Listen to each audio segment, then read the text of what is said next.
ఒక ఆడపిల్ల అత్తారింట్లో సంతోషంగా ఉండాలంటే భర్త ఒక్కడే ప్రేమగా చూసుకుంటే సరిపోదు నాన్న. అత్త ఆదరణ కూడా కావాలి. నాకది దొరకలేదు నాన్న.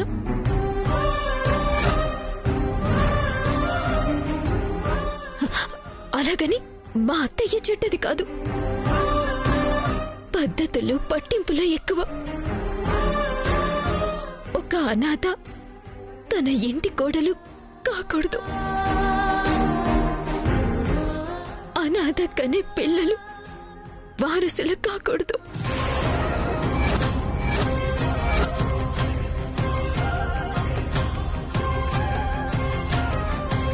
ఈ ఇంటికి వారసుడు కావాలి. అది నీ నుంచి మాత్రం కాకూడదు వైదేహి. ఎందుకత్తయ్యా నా మీద ఇంత దయ లేకుండా ప్రవర్తిస్తున్నారు? నువ్వు ఒక అనాథవి కాబట్టి.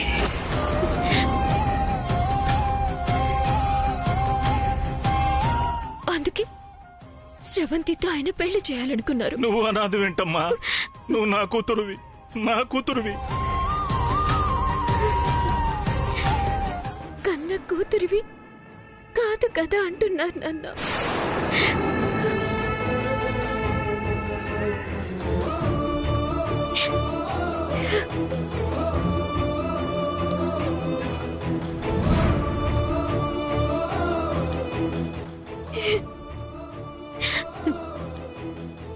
నా కన్న వాళ్ళు నన్ను వదిలేసిపోతే తప్పు నాదా?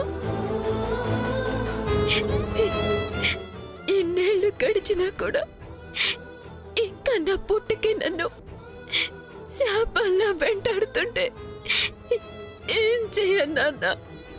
ఏం చేయను?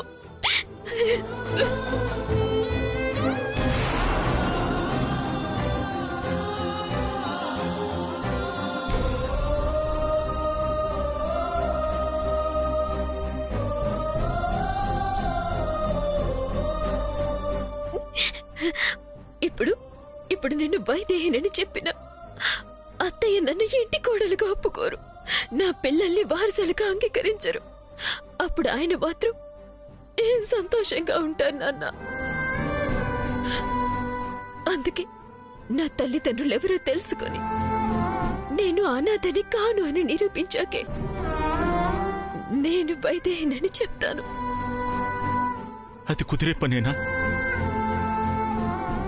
చిన్నప్పుడే నిన్ను గుళ్ళో వదిలేసి వెళ్ళేనని కన్నవాళ్ళు ఎవరని ఎలా గుర్తుపడతావు? ఎక్కడున్నారో ఎలా తెలుసుకుంటావు? తెలుసుకుంటాను నాన్న. నా పుట్టుకని నన్నిప్పుడు చంపాలని కోవటానికి రెండింటికి సంబంధం ఉందని, వాటితో స్రవంతికి సంబంధం ఉందని ఇప్పుడే తెలిసింది. మెల్లిగా స్రవంతి నుంచి తెలుసుకుంటాను.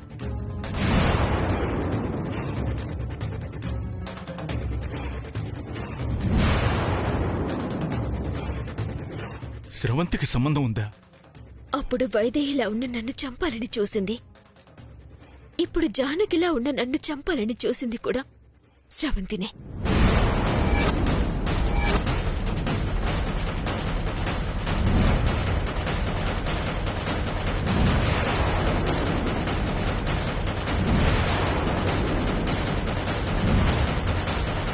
ఇదంతా స్రవంతి చేస్తుందా? మరెందుకు ఇంట్లో వాళ్ళతో చెప్పడం లేదు? భయపడుతున్నావా దానికి? చెప్తాం పదా, సమస్యలన్నీ పరిష్కారం అయిపోతాయి. వద్దు నాన్న, అవ్వవు నాన్న. నా తల్లిదండ్రులెవరో తెలిసేదాకా నా సమస్యలేవి పరిష్కారం అవ్వవు. అది చెప్పగలిగేది ఒక్క స్రవంతి మాత్రమే. అందుకే నన్ను చంపాలని చూసినా స్రవంతి గురించి చెప్పలేదు. నిజం తెలిసేంత వరకు ఓపిక పట్టండి నాన్న. తర్వాత నేనే ఆ స్రవంతి అంతు తేలుస్తాను. జాగ్రత్తమ్మా. ఇప్పటికే 2 సార్లు నీ ప్రాణాలు తీయాలని చూసింది. ఇప్పుడు జాగ్రత్త పడాల్సింది మనం కాదు నాన్న, ఆ స్రవంతి. తన సంగతి నేను చూసుకుంటాను. కానీ మీరు మాత్రం ఈ నిజాలేవి ఎవ్వరికీ చెప్పొద్దు.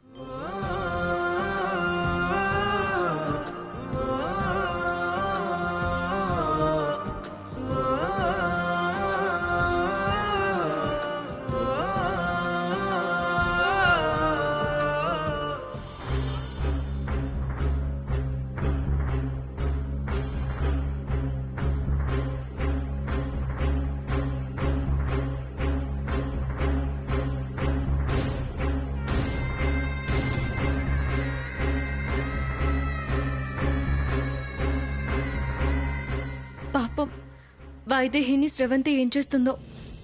తొందరగా తప్పించుకుని వైదేహిని కాపాడాలి. కానీ ఎలా కాపాడాలి? వేరే వాళ్ళకి హెల్ప్ చేసేటప్పుడు మాత్రం 100 ఐడియాలు వస్తాయి. నేను తప్పించుకోవడానికి ఒక్క ఐడియా కూడా రావడం లేదేంటి?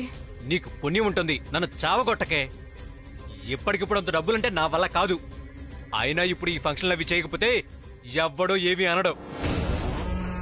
ఏదో ఒక గుడి దగ్గర 10 మందికి భోజనాలు పెట్టి సింపుల్ గా చేస్తే అయిపోద్ది కదా.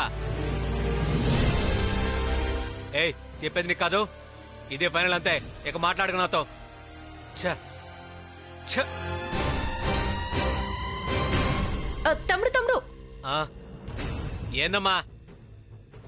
ఏంటి తమ్ముడు, ఏదో టెన్షన్లో ఉన్నట్టున్నావు? ఏం లేదులే. అంత టెన్షన్లో ఉండి ఏమీ లేదంటావేంటి తమ్ముడు? విషయం ఏంటో చెప్పు. ఏయ్, నీకెందుకు ఈ ఆత్రం ఎక్కువయ్యే? బయట ఫంక్షన్ హాయిగా చేసుకోవాల్సిన దానివి ఇలా లోపల పడి చేస్తున్నావు.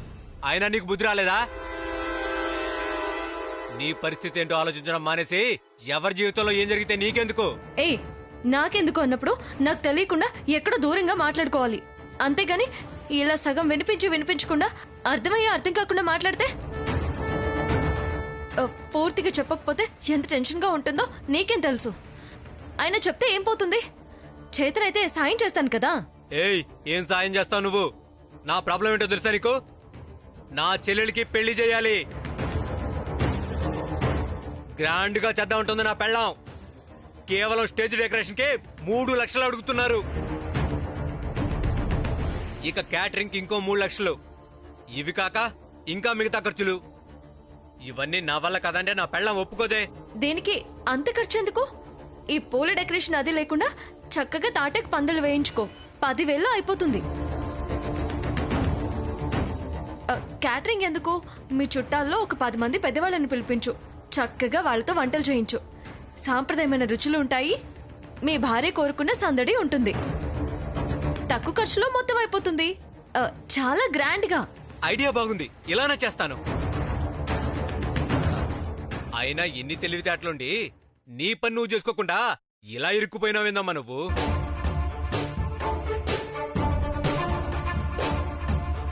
ఏం చేస్తాను తమ్ముడు, ఏదో నా క్యూరియాసిటీ వల్ల ఇరుక్కుపోయాను. అయినా ఇప్పుడు దానివల్ల నీకు మంచి జరిగింది కదా. ఆ, నా కథ వేరు, మా మేడం కథ వేరు. నువ్వు తెలుసుకుంది మామూలు విషయం కాదు. ఇంత ప్రాబ్లం అవుతుందని అనుకోలేదు తమ్ముడు. నాకు తెలిసింది, నేను ఎవ్వరికి చెప్పను. నా వల్ల ఏ ప్రాబ్లము రాదు. నాకు కొంచెం హెల్ప్ చేయొచ్చు కదా. కావాలంటే నీ చెల్లెలు పెళ్లి ఈవెంట్ నేను జరిపిస్తాను. ఆ తర్వాత మా మేడము నా చావు ఫంక్షన్ జరిపిస్తుంది. నువ్వు ఎంత హెల్ప్ చేసినా నిన్ను మాత్రం వదిలేదే లేదు. ఎల్లో ఎళ్ళమ్మా. తమ్ముడు తమ్ముడు, వీణ్ణి ఎలాగోలా దారిలోకి తెచ్చుకొని ఇక్కడి నుంచి బయటపడాలి.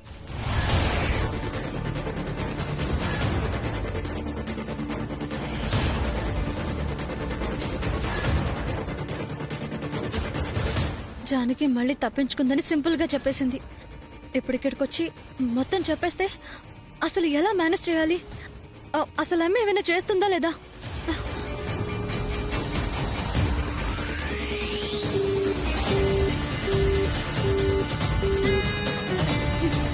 అబ్బా, ఇక్కడ నేను ఇంత టెన్షన్తో చేస్తుంటే అక్కడ ఏం చేస్తుంది మామ్?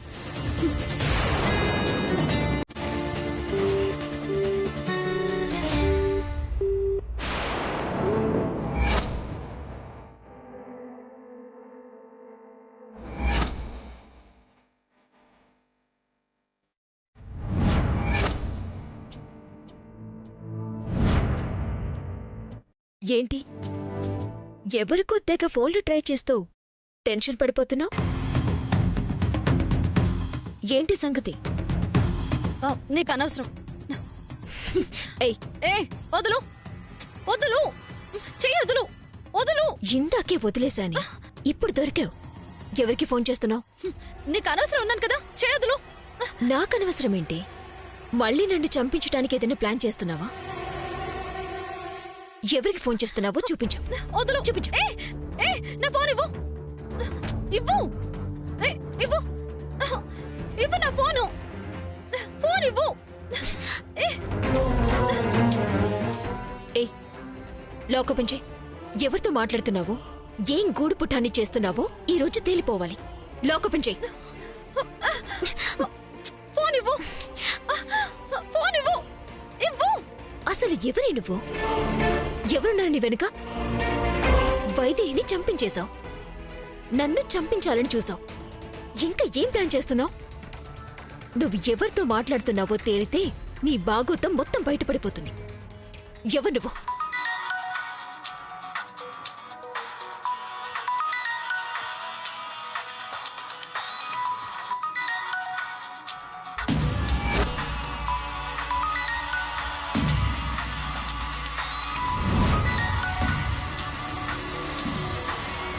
ఎవరే మామ్?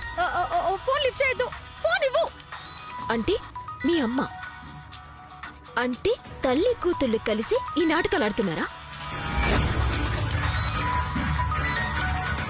తేలుస్తానే. నీ సంగతి తేలుస్తాను, మీ అమ్మ సంగతి తేలుస్తాను. వద్దు, నా ఫోన్ ఇవ్వు. నాటకాలు ఆడుతున్నారా మీరు? మీ అమ్మ సంగతి నీ సంగతి తేలుస్తాను. వద్దు. హలో బేబీ, చెప్పు బేబీ. Hello baby.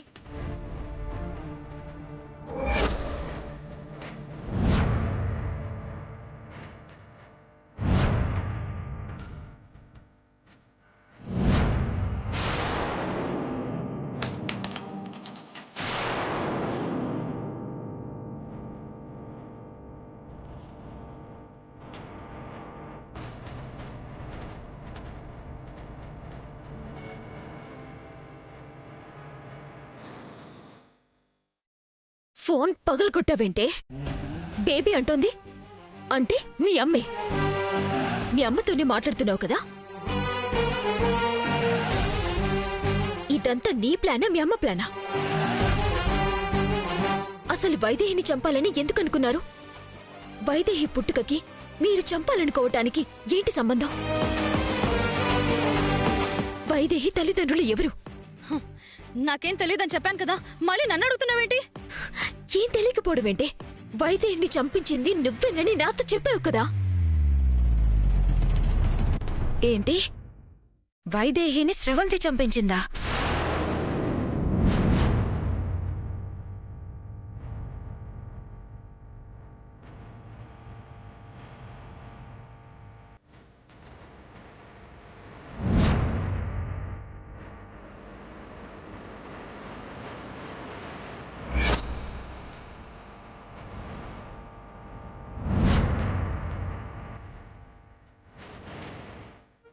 అక్క, అక్క, అక్క చూడక్క ఎలా టార్చర్ పెడుతుందో. జానకిని నేనే చంపబోయానంట. అంతకు ముందు వైదేహిని నేనే చంపానంట. నన్ను బయటకు పంపించడానికి ఎన్ని నిందలు వేస్తుందో చూడక్క.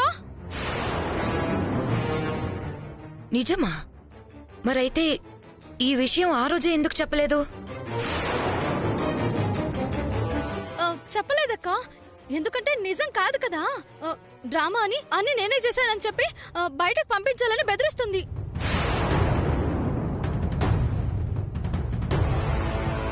నేను బయటికి పంపనక్కర్లేదు.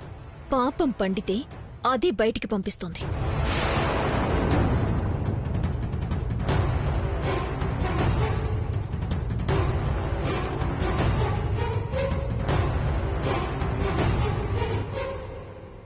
థ్యాంక్స్ అక్క, సమయానికి వచ్చి కాపాడావు.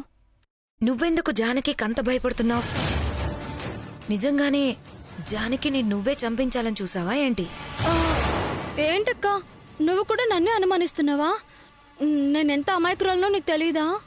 ఓం నమః శివాయ, ఓం నమః శివాయ, ఓం నమః శివాయ, ఓం నమః శివాయ, ఓం నమః శివాయ, ఓం నమః శివాయ, ఓం నమః శివాయ. నువ్వు, నేను, అదిగో ఈ వాలి, మనం అమాయకులమని మనమే అనుకోవాలి కదా వాలి?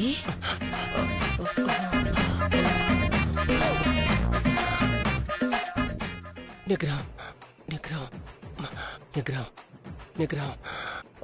అవునక్క, నేనెంత అమాయకురాలనో ఈయనకి బాగా తెలుసు. వెళ్ళొస్తాను వాలి.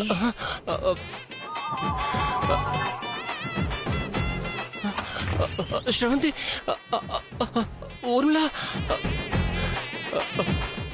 అయ్యో అమ్మో, వెళ్ళిపోతున్నారే. అయ్యో శివ, ఇద్దరి గురించి ఎన్ని ఊహించుకున్నాను, ఎన్ని ఆశలు పెట్టుకున్నాను. కానీ ఈ దీక్ష పుణ్యమా అని ఏమీ చేయకుండా అయిపోయింది. ఒక్కసారి ఈ దీక్ష పూర్తయిపోయి నా సామిరంగా శివ మనసులా చెలుస్తోందేంటి? అప్చారు నిగ్రహం.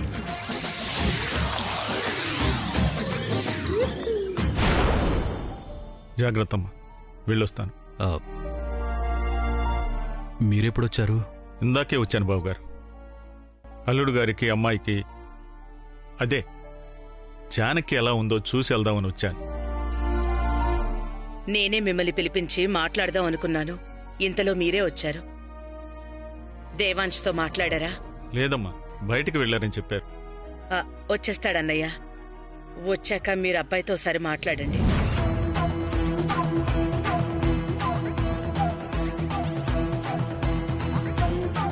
దేని గురించమ్మా? వైదేహి గురించి.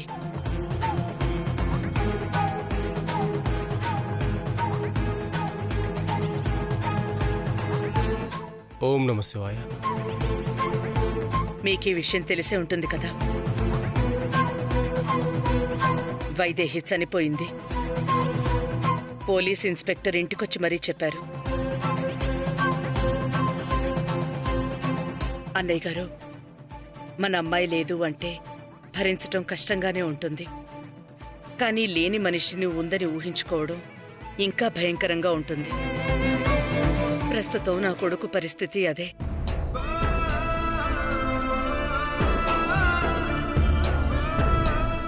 వైదేహి లేదు అన్న సంగతి వాడికి అర్థమయ్యేలా చెప్పండి అన్నయ్య. అలా ఎలా చెప్తాం కౌసల్య? పోలీసులు చెప్పినంత మాత్రాన నిజమనుకుంటే ఎలా? నా మనవడు నమ్మేదే నిజమేమో, వైదేహి ఉందేమో. చాలత్తయ్యా.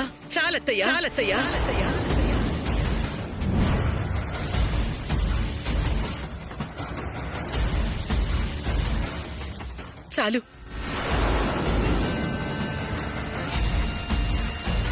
ఇలా ఏమో అనుకునే వాణ్ణి అయోమయంలో ముంచేస్తున్నారు.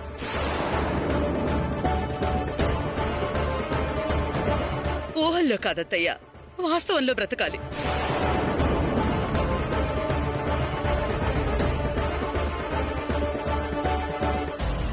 అదిగో వచ్చాడు. రా నాన్నా, రా.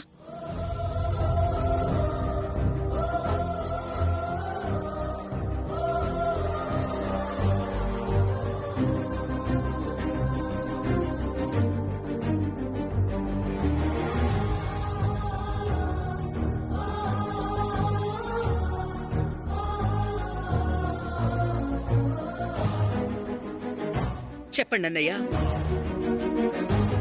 మేం చెప్తుంటే వైదేహి అంటే పడక చెప్తున్నట్టుంది. మీ కూతురు కదా, తన గురించి మీరు చెప్తే నమ్ముతాడు. చెప్పండి. ఏమైందమ్మా? దేని గురించి మాట్లాడుతున్నారు? వైదేహి గురించి దేవాంశ్. తను చనిపోయిందని మేము చెప్తుంటే నువ్వు నమ్మడం లేదు కదా. మీ మావయ్య గారు చెప్తే ఏమైనా అర్థమవుతుందని. అసలేమనుకుంటున్నారు మీరంతా? ఇన్నిసార్లు చెప్పినా మీకు అర్థం కాదా? మళ్ళీ ఈ ప్రస్తావన ఇంట్లో తేవద్దని చెప్పాను కదా.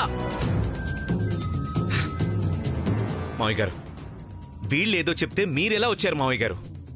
వైదేహి లేదంటే మీరు కూడా నమ్ముతున్నారా?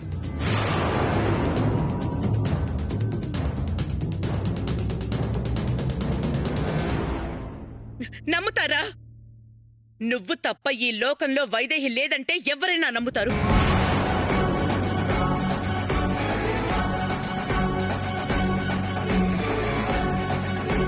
పోనీ నమ్మితే నమ్మావు, నష్టం ఏంటి అనుకుందావా అంటే అర్ధరాత్రి వైదేహి అంటూ రోడ్డున పడి తిరుగుతున్నావు. పిచ్చుడు అయిపోతావేమోనని భయం వేస్తోందిరా.